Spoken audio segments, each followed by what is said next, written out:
चक्क देवाच्या दर्शनासाठी गेले आणि परत येताना आयुष्यभराची कमाई लुटली गेली। कागल तालुक्यातील मेतके येथे असलेल्या बाळूमामा मंदिर मेतके परिसरात ही धक्कादायक घटना घडली आहे। आता आपल्या महाराष्ट्रात आणि अख्ख्या भारतात बाळूमामाचे असंख्य भक्त आहेत। लाखो करोडो लोक बाळूमामांना मानतात। मूळ देवगड येथील आणि सध्या पुण्यात वास्तव्यास असलेले वेदांत धुमाळ, त्यांचे कुटुंबीय आणि नुकतेच विवाह बंधनात अडकलेले अक्षय बेंद्रे पत्नीसमेत देवदर्शनासाठी येथे आले होते। लग्नाला अवघे काही दिवस झालेले नववधू वरच्या देवाच्या चरणी नतमस्तक व्हायला आले होते। सायंकाळी 6च्या सुमारास त्यांनी प्रथम मंदिराचे दर्शन घेतले आणि त्यानंतर जे झाले ते धक्कादायक होतं। आणि त्यानंतर गलगले रस्त्यावरील बाळूमामा सत्यवाद देवी जोड मंदिरात गेले। गाडीजवळच रस्त्याच्या कडेला पार्क करून सर्वजण दर्शनासाठी गेले।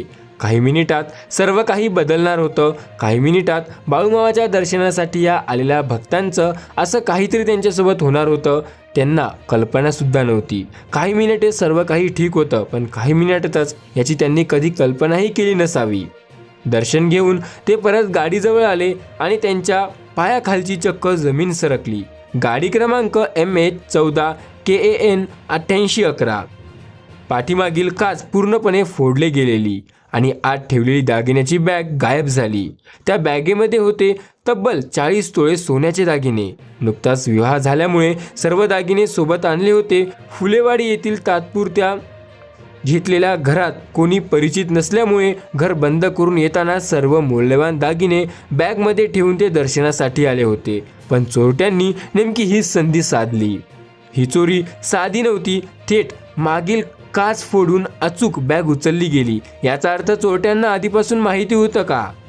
घटनेची माहिती मिळताच मुरगुड पोलीस घटनास्थळी दाखल झाले। सहाय्यक पोलीस निरीक्षक शिवाजीराव करे आणि त्यांच्या पथकाने तात्काळ तपास सुरू केला। रात्री उशिरापर्यंत तपास झाला। रात्री उशिरापर्यंत फॉरेन्सिक लॅबच्या कर्मचाऱ्यांना बोलावून तपासणी करण्यात आली। CCTV फुटेज तपासण्यात आले। फॉरेन्सिक गोळा करण्यात आलं होतं।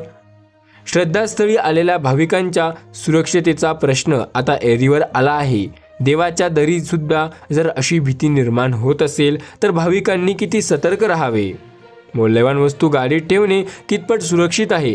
मंदिर परिसरात सुरक्षा व्यवस्था अधिक कडक व्हावी का? तुम्हाला काय वाटतं? तुमचं मत आम्हाला कमेंटमध्ये नक्की सांगा आणि अशाच माहितीच्या आणि महत्त्वाच्या घडामोडींसाठी आमच्यासोबत राहा। चॅनलला सबस्क्राईब करा। धन्यवाद।